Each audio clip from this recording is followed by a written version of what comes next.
शेवटचा phone call एक गूढ रहस्यकथा. रात्रीचे 11 वाजले होते. शहरातील रस्ते निर्मनुष्य होते. विक्रम आपल्या खोलीत एकटाच बसून काम करत होता. त्याच्या समोर लॅपटॉप उघडा होता आणि तो एका महत्त्वाच्या प्रेझेंटेशनवर काम करत होता. तेवढ्यात त्याचा फोन खणखणला. Unknown number. विक्रमने भुवया उंचावत फोन उचलला. हॅलो, तो म्हणाला. पलीकडून एक घोगरा आवाज ऐकू आला.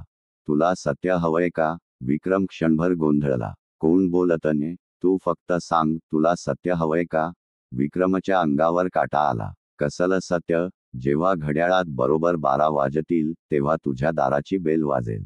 दरवाजा उघडून बघ. सत्य तिथेच आहे. पुन्हा टू टू टू. कॉल कट झाला. विक्रम अस्वस्थ झाला. हा कुणाचा फोन होता? त्याला काही चुकीचा कॉल आला होता का? की हा कुणाचा वाईट खेळ होता? तो उठून खिडकीतून बाहेर डोकावून पाहू लागला. सगळं शांत होतं. 12 वाजायला अवघे काही मिनिटं बाकी होती. विक्रमच्या मनात दडपण वाढत होतं. खरंच कोणी येणार आहे का? ठीक 12 वाजता. ट्रिंग ट्रिंग. दाराची बेल वाजली. विक्रमचा श्वास अडखळला. त्याने हळूहळू पुढे जात दार उघडलं. दारासमोर कोणीच नव्हतं. फक्त जमिनीवर एक जुना, पिवळसर लिफाफा ठेवलेला होता. विक्रमने तो उचलला. आत एक चिठ्ठी होती. तुझा भूतकाळ तुला पुन्हा भेटायला येणार आहे. तयार राहा. त्याच्या हृदयाची धडधड वाढली. हा काय प्रकार होता? कोण त्याच्याशी खेळ करत होतं? तेवढ्यात त्याचा फोन पुन्हा वाजला. तोच अनोळखी नंबर. कोण आहेस तू? विक्रम ओरडला. सत्य शोधायचंय ना? मग उद्या रात्री 11 वाजता सिटी ओल्ड टॉवर येथे ये. नाहीतर तुला कधीच कळणार नाही की हे कोण करत आहे. विक्रम दुसऱ्या दिवशी वेळेवर टॉवरजवळ पोहोचला. तिथे अंधार होता.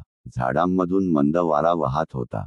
विक्रम, कोणीतरी हळू आवाजात बोललं. तो मागे वळला. समोर एक धूसर आकृती उभी होती. तू कोण आहेस? विक्रम घाबरून विचारलं. माझं नाव रोहित होतं. आठवतंय का तुला? विक्रमच्या डोळ्यासमोर अचानक आठवणी चमकू लागल्या. रोहित त्याचा कॉलेजमधला जवळचा मित्र. पण तो काही वर्षांपूर्वी एका अपघातात मृत्युमुखी पडला होता. हे कसं शक्य आहे? तू मेलास ना? हो, पण माझा मृत्यू अपघात नव्हता विक्रम. मला कोणीतरी ठार केलं होतं. आणि तो माणूस अजूनही मोकाट फिरतोय. विक्रम सुन्न झाला. म्हणजे काय? तो माणूस तुझ्या आसपासच आहे. उद्या रात्री तुला पुन्हा फोन येईल. आणि त्यावेळी तुझ्याकडे एकच संधी असेल. सत्य उघड करण्याची. रोहितची आकृती हळूहळू धूसर होत गेली आणि तो गायब झाला. दुसऱ्या रात्री पुन्हा 11 वाजता विक्रमचा फोन वाजला. तुला सत्य हवंय ना? आवाज पुन्हा आला. हो, पण मला काही समजत नाहीये. विक्रम घाबरून म्हणाला. तू आज सिटी ब्रिज वर जा.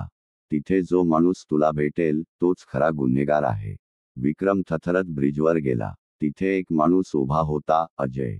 अजय त्याचा जुना मित्र होता. पण त्याच्या हातात एक बंदूक होती. अजय, हे काय आहे? विक्रम, मला माफ कर. पण तुला सत्य कळू द्यायचं नाही. अजयने बंदूक उचलली. पण तेवढ्यात पोलिसांची गाडी आली आणि अजयला अटक करण्यात आलं. तुम्हाला कसं कळलं? विक्रमने पोलिसांना विचारलं. तुला ज्या नंबरवरून फोन येत होते तो नंबर 3 वर्षांपूर्वीच डिस्कनेक्ट झाला होता. विक्रम थंड पडला. तर मग त्याला फोन करणारा कोण होता? आणि त्याच्या कानात पुन्हा तोच आवाज घुमला. सत्य तुला मिळालं. आता माझ्या आत्म्याला शांती मिळेल.